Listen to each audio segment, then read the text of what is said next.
चालू कर माइक।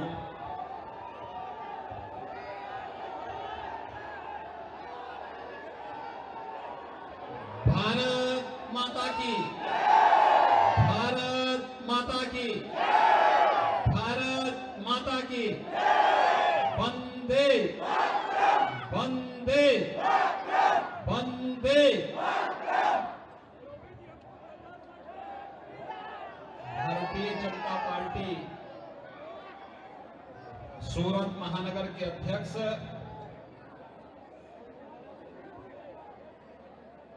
श्री निरंजन जागनेरा जी, लोकप्रिय प्रत्याशी श्री संदीप भाई देसाई जी, आज के इस कार्यक्रम में उपस्थित श्री परेश भाई पटेल जी, अमित सिंह राजपूत जी, सूरत महानगर के महामंत्री श्री किशोर बिंदल जी, कालू भाई टालिया जी, मुकेश भाई दलाल जी, मनोहर पाल जी, शैलेश सिंह जी, उमेश भाई पटेल जी, सतीश भाई पटेल जी, बलवंत भाई पटेल जी, अनुराग भाई पटेल जी और उत्तर प्रदेश के अलीगढ़ एटा से लोकप्रिय सांसद श्री राजवीर सिंह जी, देवरिया से विधायक उत्तर प्रदेश विधानसभा के सदस्य श्री सलभ मणि त्रिपाठी जी, लोकप्रिय सांसद और मुंबई के पूर्व पुलिस कमिश्नर श्री सत्यपाल सिंह जी, भारी संख्या में आज की इस चुनावी सभा के कार्यक्रम में उपस्थित इस विधानसभा क्षेत्र से जुड़े हुए सभी उपस्थित भाइयों बहनों, मैं गुजरात के आर्थिक राजधानी कही जाने वाली सूरत की इस धरती को नमन करते हुए आप सभी का हृदय से अभिनंदन करता हूं।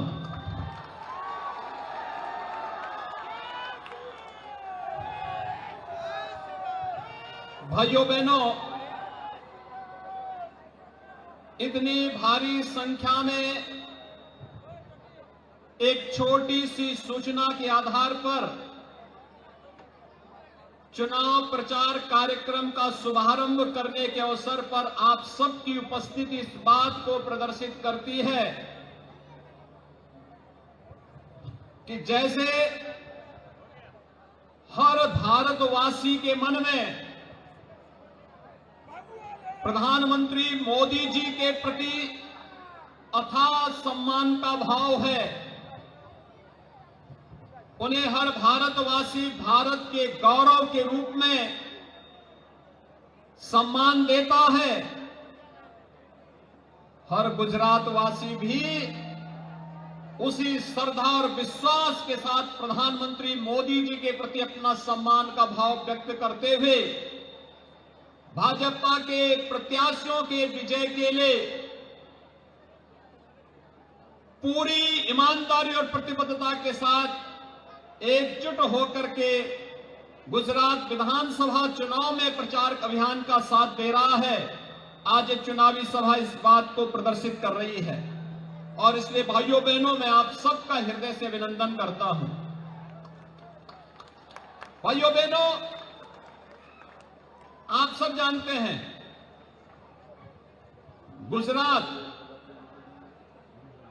गुजरात तो वैसे भी देश का गौरव है। जब देश की आजादी की लड़ाई को आगे बढ़ाना था, लोगों के मन में इस प्रकार की निराशा छाई थी कि लगता है देश अब आजाद हो पाएगा कि नहीं हो पाएगा। असमंजस की स्थिति थी तब पिछली सदी के प्रारंभ में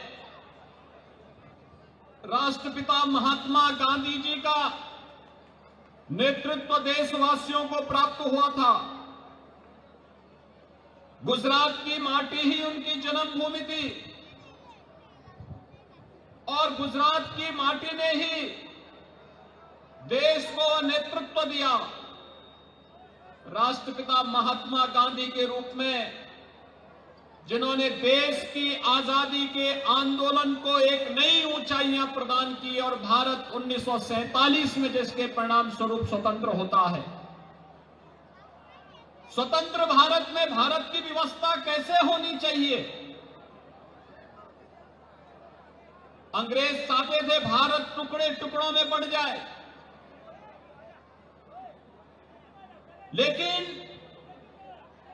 इसी माटी के सपूत सरदार वल्लभ भाई पटेल ने अपनी दूरदर्शिता, दृढ़ इच्छा शक्ति के बल पर 563 से अधिक रियासतों को एकजुट करके वर्तमान भारतीय गणराज्य को एक मजबूती प्रदान करके एकात्मता के सूत्र में बांधने का कार्य किया था। यह धरती गौरव की अनुभूति करती है।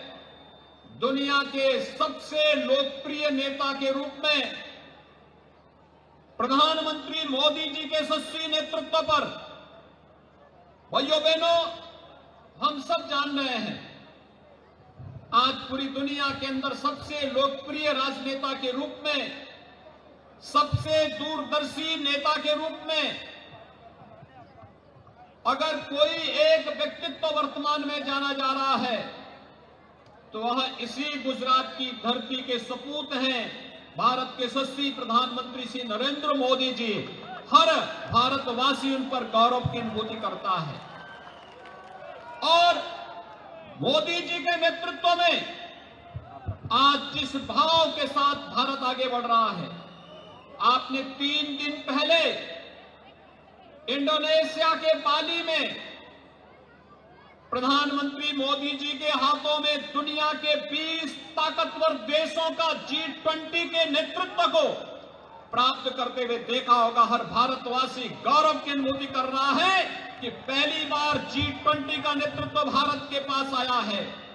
भाइयों बहनों, दुनिया के वे सभी ताकतवर 20 ताकतवर देश हैं जिन 20 ताकतवर देशों के पास दुनिया का 80% संसाधन है और उसका नेतृत्व अगले 1 वर्ष के अंदर भारत करेगा। प्रधानमंत्री मोदी जी के मार्गदर्शन और नेतृत्व में दुनिया की पूरी रणनीति तय होगी। हर भारतवासी गौरव की अनुभूति करता है। भाइयों बहनों, हम लोगों ने आजादी के आंदोलन को नहीं देखा।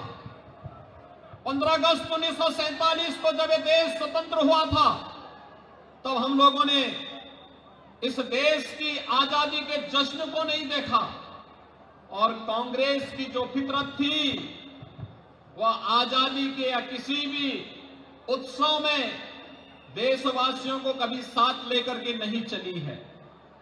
लेकिन जब आजादी का 75 वर्ष पूरा हुआ, आजादी के अमृत महोत्सव के कार्यक्रम के साथ प्रधानमंत्री मोदी जी ने पूरे देशवासियों को जोड़ने का काम किया। हर घर तिरंगा लगा करके हर भारतीय के मन में राष्ट्रीयता का भाव पैदा करने का कार्य भी प्रधानमंत्री मोदी जी ने किया है। हर भारतवासी गौरव की अनुभूति कर सके अपनी देश की आजादी के अमृत महोत्सव पर। यह गौरव की अनुभूति भी कराया है प्रधानमंत्री मोदी जी ने। और भाइयों बहनों, मैं यही कहने के लिए आया हूं कि जो कार्य कभी नहीं हुआ, आप याद करिए 2019 में एक स्लोगन दिया था भारतीय जनता पार्टी ने कि मोदी है तो मुमकिन है। और भाइयों बहनों, आपने देखा होगा केवल यह एक स्लोगन नहीं था, एक वास्तविकता भी थी। जो काम 500 वर्षों में नहीं हो पाया, जो कार्य कांग्रेस 55 वर्षों में नहीं कर पाई, अयोध्या में भगवान श्री राम के भव्य मंदिर के निर्माण के उस कार्यक्रम को प्रधानमंत्री मोदी जी ने दृढ़ इच्छा शक्ति और अपनी दूरदर्शिता के कारण सारी समस्याओं का समाधान करते हुए 5 अगस्त 2020 को स्वयं अयोध्या करके भगवान राम के भव्य मंदिर निर्माण कार्यक्रम का शुभारंभ भी कर दिया। अयोध्या में भगवान राम का भव्य मंदिर का निर्माण भी हो रहा है और मैं आपका आभारी हूं कि सूरत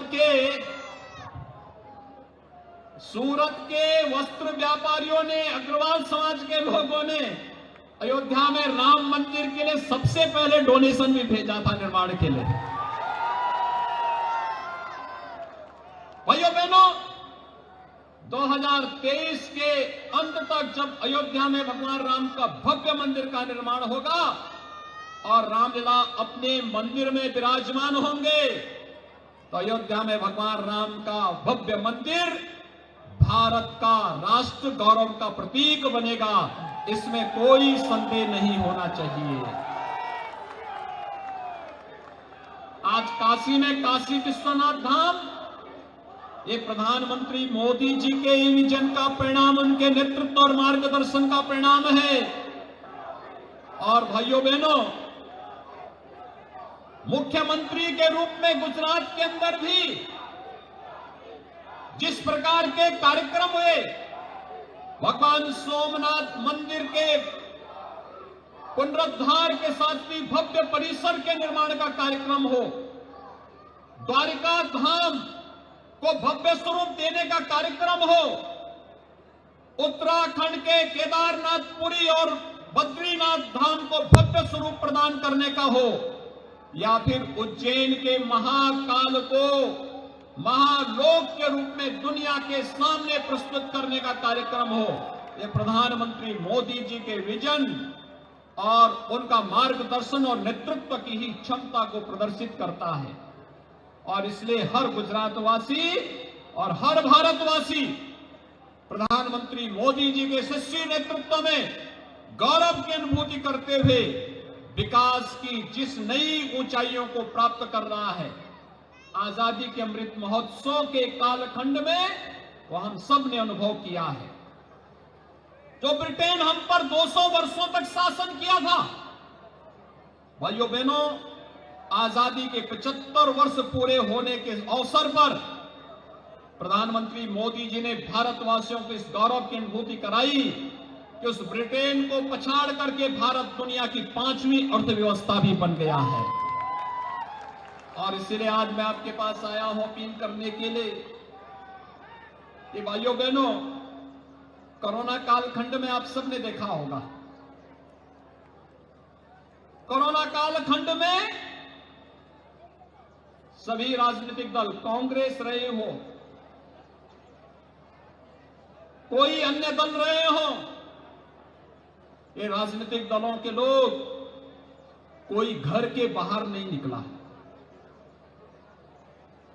प्रधानमंत्री मोदी जी की प्रेरणा से उस समय भारतीय जनता पार्टी ने एक संकल्प लिया था कि सेवा ही संगठन है।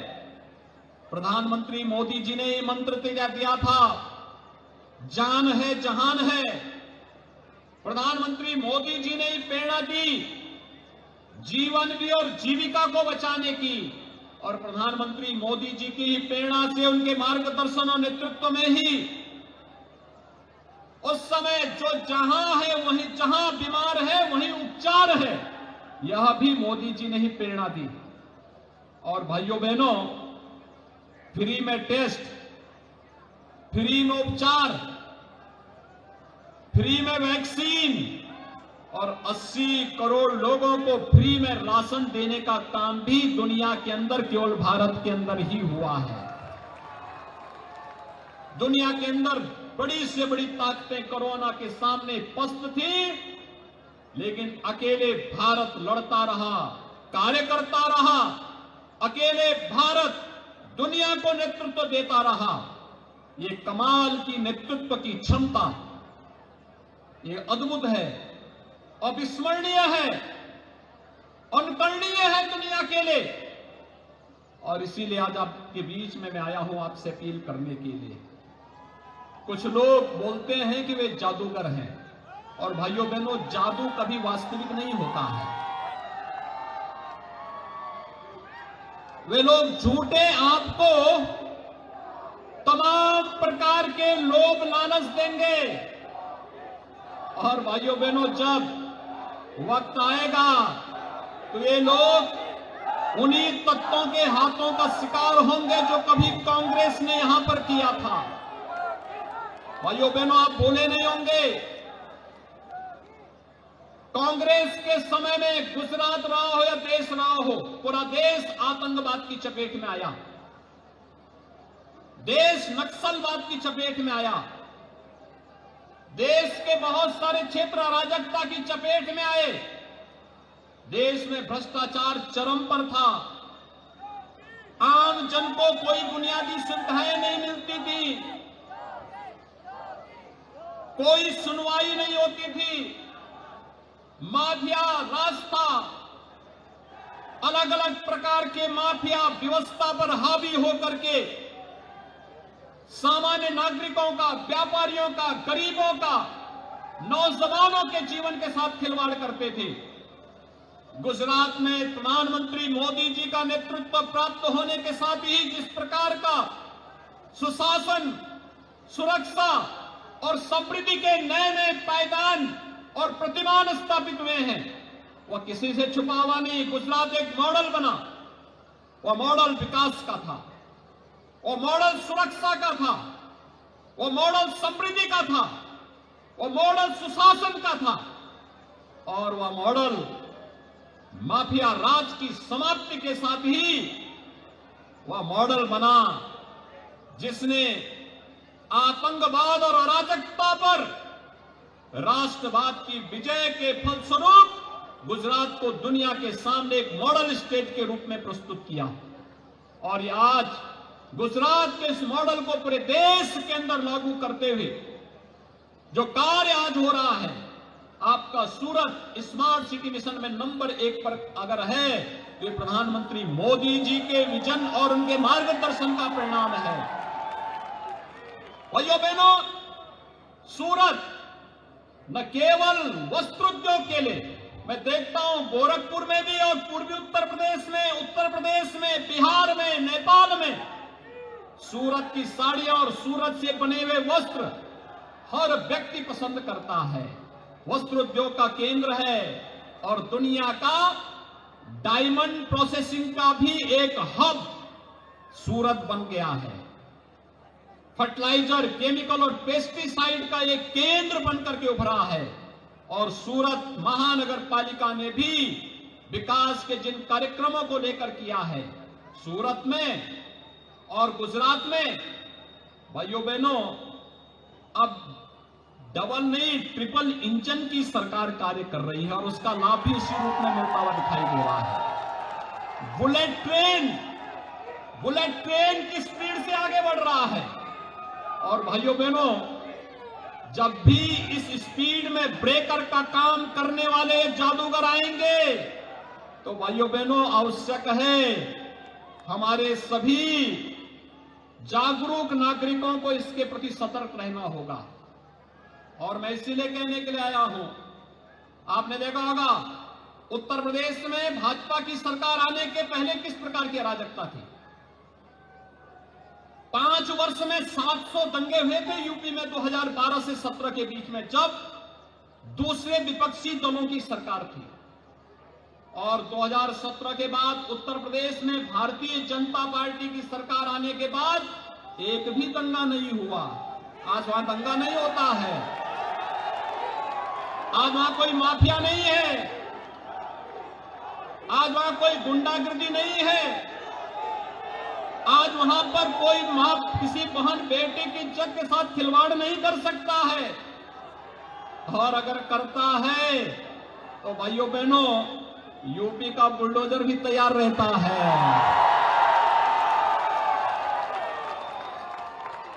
और केवल इंफ्रास्ट्रक्चर का ही निर्माण नहीं करता है,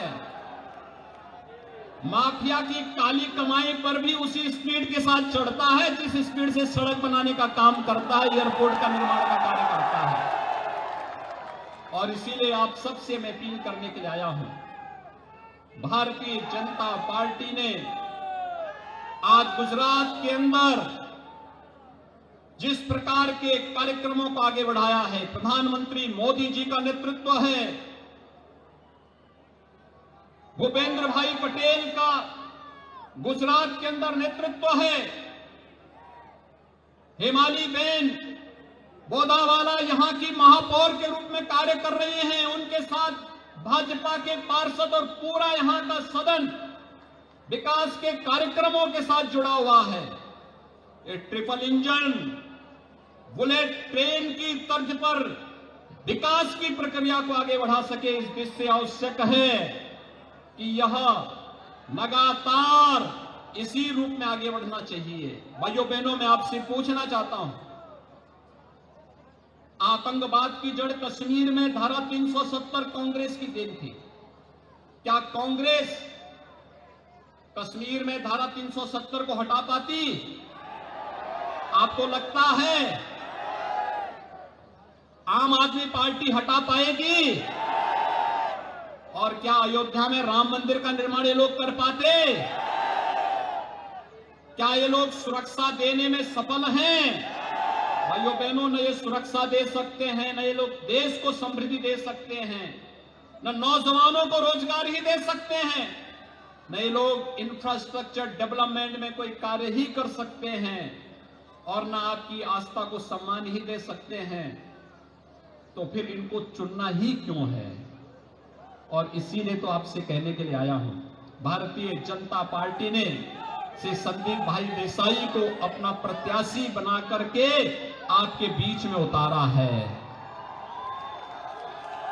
संदीप भाई देसाई को चुनाव जिता करके भेजेंगे ना? सभी लोग, सभी तैयार हैं? भाइयों बहनों, सभी लोग तैयार हैं? एक कर्मठ और पुराना कार्यकर्ता कैसे भारतीय जनता पार्टी अपने एक एक कार्यकर्ता के सम्मान को आगे बढ़ाने का कार्य करती है। बूथ स्तर का कार्यकर्ता शीर्ष पदों पर जा सकता है, और यह भारतीय जनता पार्टी ही कर सकती है। यह परिवारवादी पार्टी नहीं, ये जातिवादी पार्टी नहीं, यह राष्ट्रवादी पार्टी है, पूरे देश को परिवार मानने वाली पार्टी है। और इसीलिए भाइयों बहनों, मैं आज आपके बीच आया हूं, संदीप भाई देसाई भारतीय जनता पार्टी के प्रत्याशी के रूप में आपके बीच में इस 84 विधानसभा सीट पर कमल चुनाव चिन्ह के साथ आपके बीच उपस्थित हुए हैं। कमल चुनाव चिन्ह पर आप सभी लोग वोट देंगे। भाइयों बहनों, एक जिम्मेदारी आप सबके ऊपर, पिछली बार भी मैं आया था इस विधानसभा सीट पे, और मैं आपका आभारी हूं कि आपने कमल चुनाव चिन्ह को तब भी अपना समर्थन और अपना आशीर्वाद दिया था। और मेरी आप सबसे अपील है, पिछली बार से भी 1.5 गुना से अधिक वोटों से संदीप भाई जीते, इसके लिए आप सब तैयार हैं ना? और ये तभी हो पाएगा जब आप में से हर मतदाता, हर भाई बहन स्वयं संदीप भाई देसाई बनकर के घर घर मतदान करने के लिए लोगों को प्रेरित कर सके। सब लोग तैयार हैं? सभी तैयार हैं? जहां तक मेरी आवाज जा रही है, दोनों हाथ में करके थोड़ा बोले, मुझे आश्वस्त करिए। सभी लोग तैयार हैं? तो फिर मेरे साथ बोलेंगे, भारत माता की, भारत माता की, भारत माता की जय श्री राम, जय जय श्री राम, जय जय श्री राम।